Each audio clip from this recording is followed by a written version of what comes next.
In Femap 2021.1, new functionality has been added to the function table editor.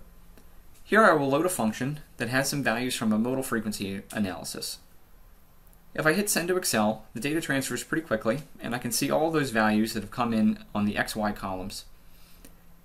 The new functionality that exists in 2021.1 is the ability to now connect to Excel. This icon appears once Excel transfer data has happened successfully from the function table editor.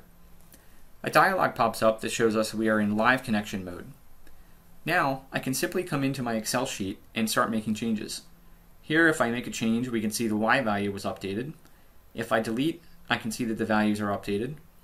If I make an uncheck of the live switch, we can come into the Excel and nothing will change automatically, but we can now enter our data and then do a bulk update with one button.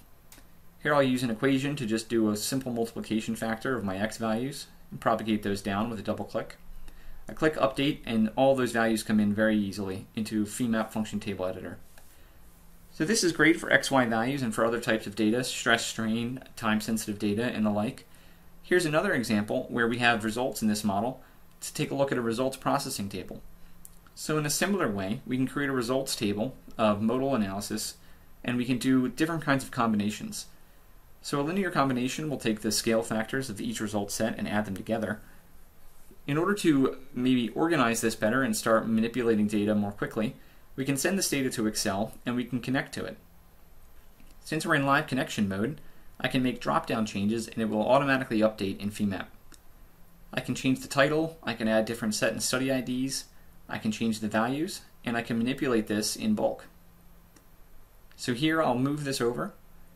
If I enter 0.05, we can see it updated quickly in column 6 in the Femap function table editor. I did a copy here and I can do all of the values all at once and I can start scaling and moving down very rapidly. I can even take something here that's in operation and copy it so that goes to all other operations. I can delete just as easily. Here's me setting something to min envelope. And then I can update the values and we can see those updated values come through very quickly. So introducing this new technology is a way for engineers to get bulk data transfer and to manipulate their data much more rapidly between Femap and Microsoft Excel.